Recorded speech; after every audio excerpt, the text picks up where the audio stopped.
Hi friends, मैं ताहिर मंसूरी आपका अपने यूट्यूब चैनल ज्ञान क्लासेस में एक बार फिर से स्वागत करता हूं। आज हम टीचरों की ट्रेनिंग निष्ठा मॉड्यूल 7 विद्यालय प्रक्रियाओं में जेंडर समावेशन प्रश्नोत्तरी को हल करा रहे हैं। तो आइए शुरू करते हैं अपने वीडियो को।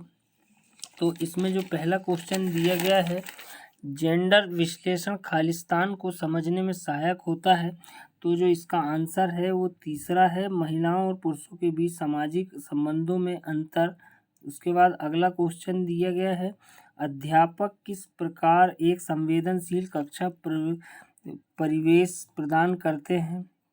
तो इसका आंसर है, बच्चों के लिए सुरक्षित स्थान निर्मित करके उनकी ज़रूरतों के प्रति आदर दिखाकर।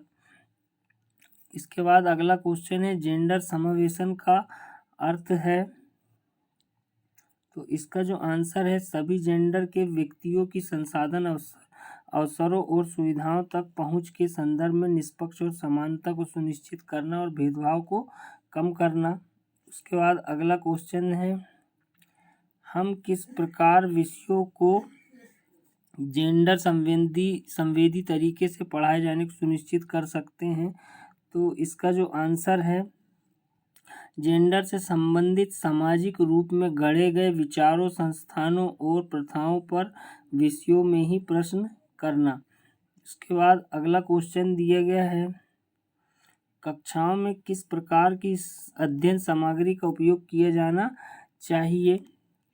तो अध्ययन सामग्री जो सभी जेंडर के विविध समूहों की आवश्यकताओं के लिए संवेदी हो। इसके बाद अगला क्वेश्चन है, निम्नलिखित में से किस गतिविधि को पुरुष प्रधान गतिविधि नहीं माना जाता है। तो विद्यालयों में पढ़ना ये पुरुष प्रधान नहीं माना जाता है। उसके बाद अगला क्वेश्चन है, निम्नलिखित में से कौन सा कथन लड़कियों महिलाओं के लिए जेंडर रूढ़ि नहीं है। तो इसका आंसर है, लड़कियों महिलाओं में नेतृत्व कौशल होते हैं और वे किसी भी व्यवसाय पेशे में उत्कृष्ट हो सकती हैं। उसके बाद अगला क्वेश्चन है, निम्नलिखित में से कौन सा उदाहरण महिला अधिकारियों के लिए सत्य नहीं है। तो इसका आंसर, उन्हें वेतन का समान अधिकार नहीं है। उसके बाद अगला क्वेश्चन है, समाज विज्ञान में निम्नलिखित में से किस विषय को जेंडर आयामों में सम्मिलित करना उपयुक्त नहीं होगा।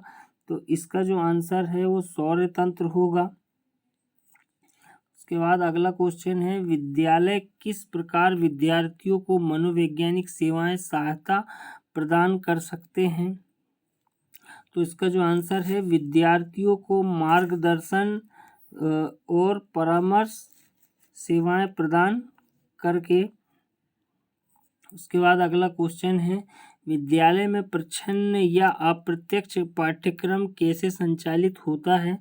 तो इसका जो आंसर है वो विद्यालय के भौतिक स्थानों और संगठनात्मक व्यवस्थाओं के द्वारा विद्यालय में होने वाले समारोह और उत्सवों को मनाने में लड़कों और लड़कियों तथा ट्रांसजेंडर व्यक्तियों को दिए जाने वाले कार्यों के निर्धारण और आवंटन में।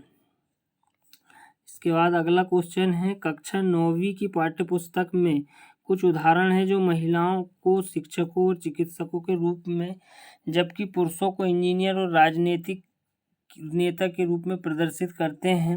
तो इस प्रकार के चित्रण को निम्न को बढ़ावा मिलने की संभावना है। तो इसका आंसर है जेंडर समावेशन, चौथा वाला। इसके बाद अगला क्वेश्चन है, किशोरावस्था जीवन चक्र की एक महत्वपूर्ण और जटिल अवस्था है। निम्नलिखित में से कौन से सोच व्यवहार किशोरों में उत्कंठा और ग्लानि को दूर करने में सहायक हो सकते हैं। तो इसका जो आंसर है, उनके कार्यों के लिए दोषी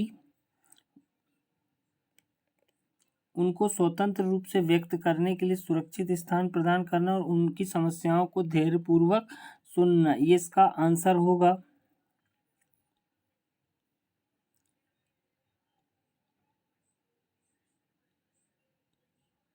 इसके बाद अगला क्वेश्चन है, पाठ्य पुस्तक को किस प्रकार अधिक जेंडर समावेशी बनाया जा सकता है? तो इसका आंसर है जेंडर उदासीन भाषा के उपयोग, जेंडर समानता के चित्रों के प्रदर्शन और महिलाओं और ट्रांसजेंडर व्यक्तियों के केस अध्ययनों को सुनिश्चित करके। इसके बाद अगला है जेंडर संवेदी पाठ्याचार मांग करती है। तो इसका आंसर है कक्षा में जेंडर, लिंग और जेंडर पहचान पर चर्चा। इसके बाद अगला क्वेश्चन है जेंडर निष्पक्ष समुदाय विकसित करने के लिए अधिक ध्यान दिया जाना चाहिए। तो इसका आंसर है लड़कों, लड़कियों, ट्रांसजेंडर बच्चों और माता पिता समेत पूरे समुदाय पर। इसके बाद अगला क्वेश्चन है शब्द जेंडर का अर्थ है महिला पुरुषों में जनन क्षमताओं के संदर्भ में जैविक अंतर। इसके बाद अगला क्वेश्चन है निम्नलिखित विशेषताओं में से कौन सी विद्यालयों में हिंसा के लिए शून्य सहनशीलता को सुनिश्चित करने में सहायक है? तो इसका जो आंसर है सुरक्षित भौतिक बुनियादी ढांचा, सख्त आचार संहिता नीति और सशक्त निगरानी तंत्र के द्वारा। उसके बाद अगला क्वेश्चन है निम्नलिखित में से कौन सा जेंडर रूढ़ि का उदाहरण नहीं है? तो इसका जो आंसर होगा सभी जेंडर के बच्चे कुछ भी करने में सक्षम होते हैं, ये इसका आंसर है। उसके बाद अगला क्वेश्चन दिया गया है हम किस प्रकार विषयों को जेंडर संवेदी तरीके से पढ़ाए जाने को सुनिश्चित कर सकते हैं? तो इसका आंसर है जेंडर में से संबंधित सामाजिक रूप से गढ़े गए विचारों, संस्थानों और प्रथाओं पर विषयों में ही प्रश्न करना। यहाँ हम शिक्षकों से एक निवेदन करना चाहते हैं कि क्वेश्चनों को ट्रेनिंग में बदल कर दिया जा रहा है, तो हम यहाँ पर 40 प्रश्नों को लेकर आए हैं जो आपको बहुत सहायता करेंगे, क्योंकि किसी को अलग तरीके से प्रश्न पूछे जाते हैं और किसी को अलग तरीके से प्रश्न को घुमाकर पूछा जाता है। तो इसीलिए हमने इस वीडियो में 40 प्रश्नों को लेकर आए हैं। तो यदि वीडियो पसंद आए तो हमारे चैनल को लाइक करें, शेयर करें और सब्सक्राइब करें। आगे बढ़ते हैं हम अपने वीडियो की तरफ।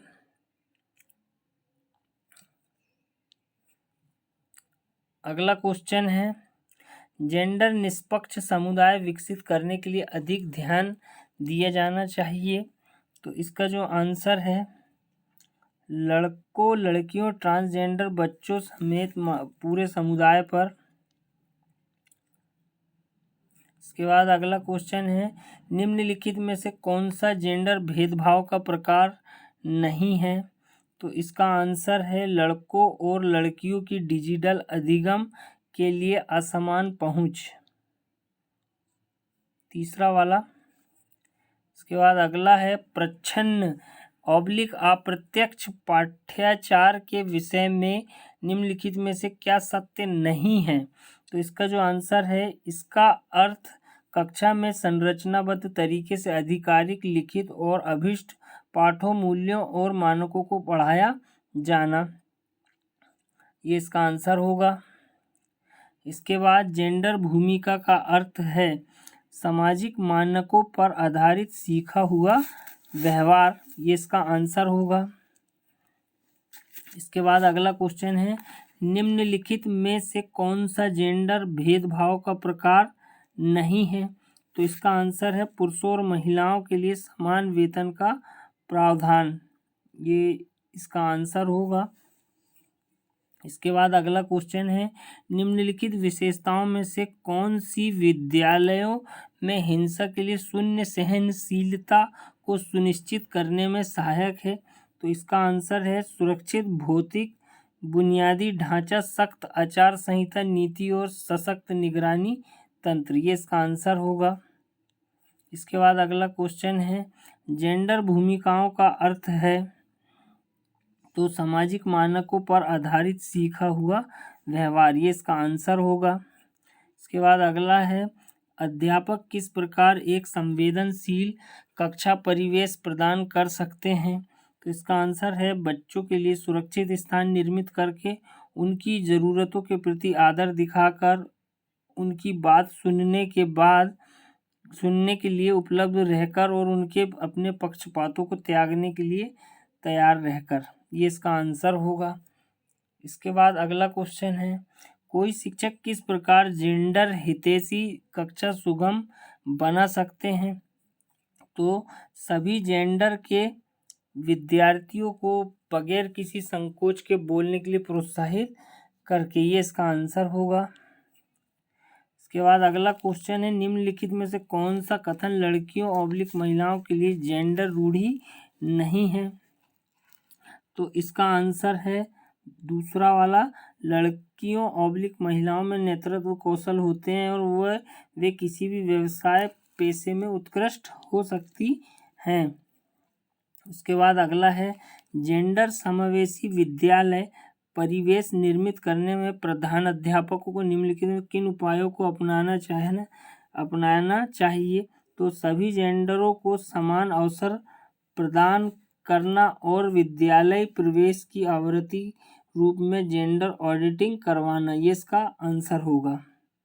इसके बाद अगला क्वेश्चन है, विद्यालय किस प्रकार विद्यार्थियों को मनोवैज्ञानिक सेवाएं / सहायता प्रदान कर सकते हैं?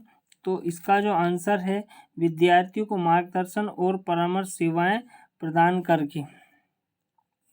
इसके बाद अगला क्वेश्चन है, शब्द जेंडर निष्पक्षता का अर्थ है? तो इसका आंसर है महिलाओं और पुरुषों के साथ उनकी आवश्यकता के अनुसार उचित व्यवहार करना।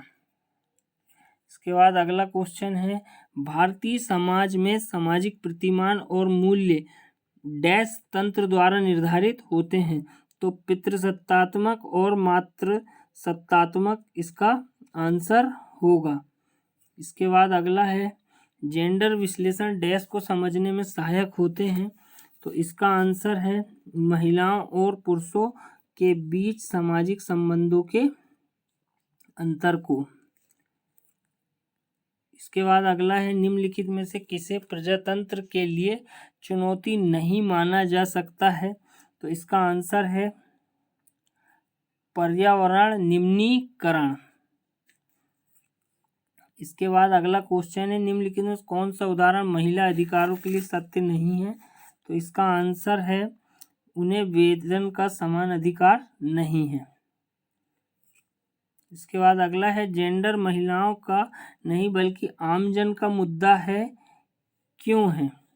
तो इसका आंसर है इसका सरोकार सिर्फ महिलाओं के मुद्दों से कहीं अधिक है।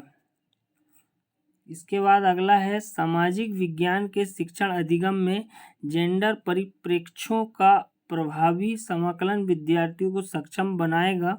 तो इसका आंसर है सामाजिक, राजनीतिक और आर्थिक मुद्दों को समीक्षात्मक रूप से परखने और असमानता के विभिन्न पहलुओं के प्रति आपत्ति करने में। इसके बाद अगला क्वेश्चन है, निम्नलिखित में कौन सा वाक्य जैविक है? तो महिलाओं को मासिक चक्र के दौरान अत्यधिक पीड़ा होती है। ये इसका आंसर होगा।